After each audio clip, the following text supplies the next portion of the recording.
The Wizard and the Mysterious Order for Phoenix 1. A humorous economic saga of research, development, and organized chaos. The Wizard was sitting quietly in his laboratory one Tuesday morning. Actually, quietly was not entirely accurate. 3 printers were making noises. 2 AI assistants were arguing about spreadsheet formatting. A robot vacuum was trapped beneath a filing cabinet. Someone had left a half-eaten donut on a quantum simulation server, and nobody knew whose donut it was.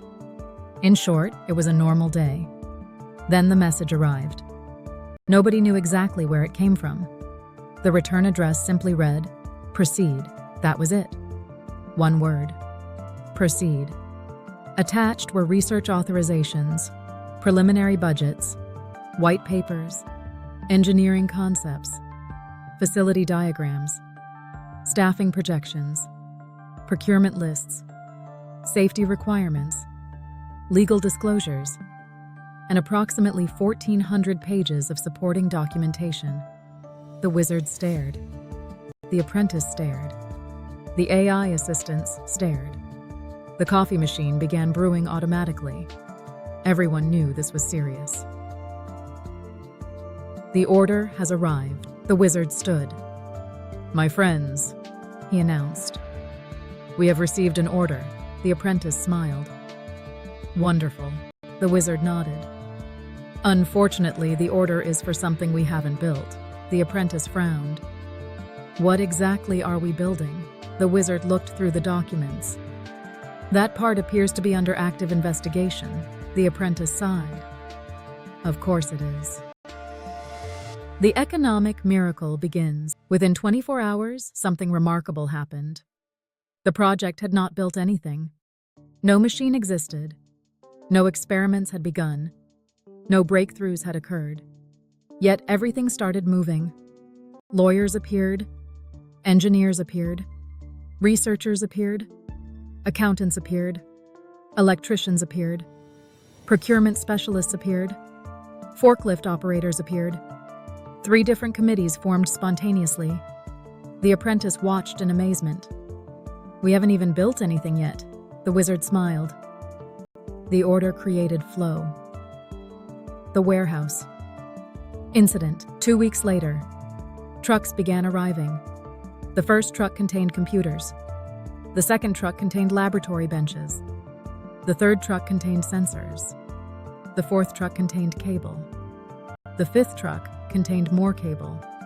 The sixth truck contained cable intended to organize the previous cable. The seventh truck contained shelves for storing cable. The apprentice looked puzzled. "How much cable does one project need?" The logistics manager replied, "Yes." The Great Inventory Crisis. Soon the warehouse contained thousands of items.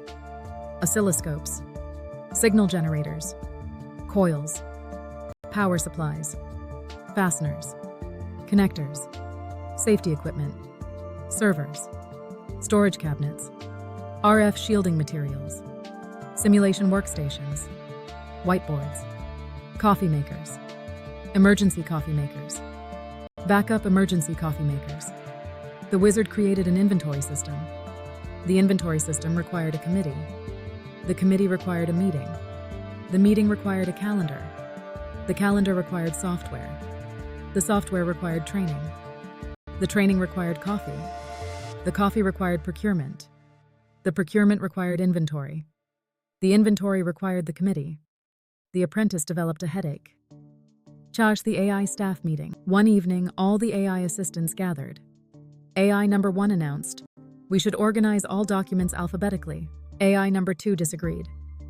"We should organize by engineering discipline." AI number 3 disagreed. "We should organize by timeline." AI number 4 disagreed. "We should organize by probability of causing confusion." The Wizard nodded. "That one may actually be useful." And revenue streams appear. The chief financial officer entered carrying a stack of reports. "We have a problem." The room became silent. "What is it?" asked the Wizard. "We have researchers." "Good." "We have engineers." "Good." "We have laboratories." "Good." "We have equipment." "Good." "We have expenses." The Wizard nodded. That is generally how laboratories work, the officer continued. We require additional revenue streams. The room became thoughtful. Soon, ideas emerged. Robotic services, consulting, training programs, prototype manufacturing, educational workshops, technical publications, custom engineering, laboratory services.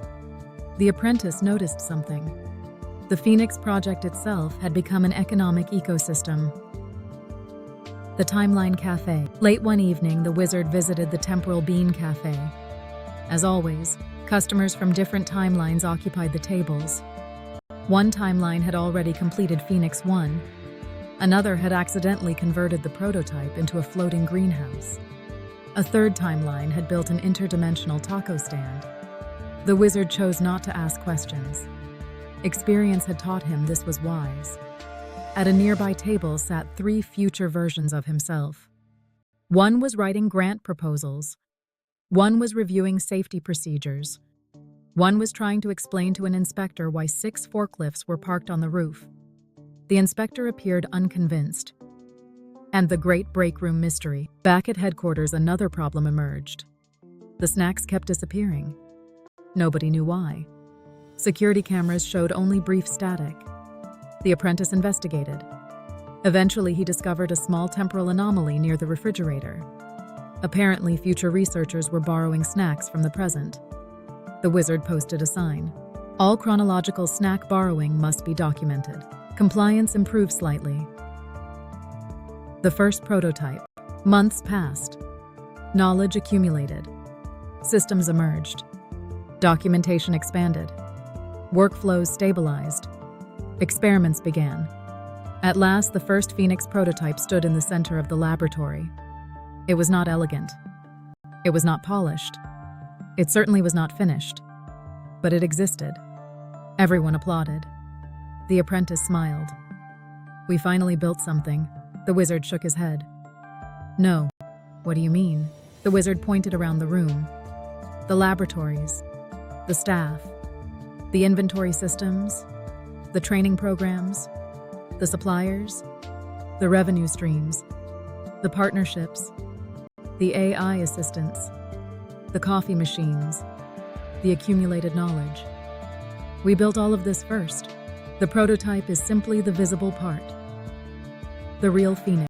That evening, the wizard updated the project journal. He wrote, "The first order created motion. The motion created learning. The learning created capability. The capability created infrastructure. The infrastructure created opportunity. The opportunity created an entire ecosystem." Then he paused. Below that, he added, "Most people think great projects begin with technology. In reality, they often begin with organization. And beneath that, the true Phoenix 1 was never the machine. It was the network of people, ideas, tools, knowledge, trust, and effort that rose together around a shared purpose." At that exact moment, somewhere in the warehouse, a forklift operator accidentally discovered 3 pallets that nobody remembered ordering. The shipping label simply read, "Additional components. You will need these later." The wizard sighed. The apprentice laughed. The AI assistants immediately created a committee. And Phoenix 1 continued.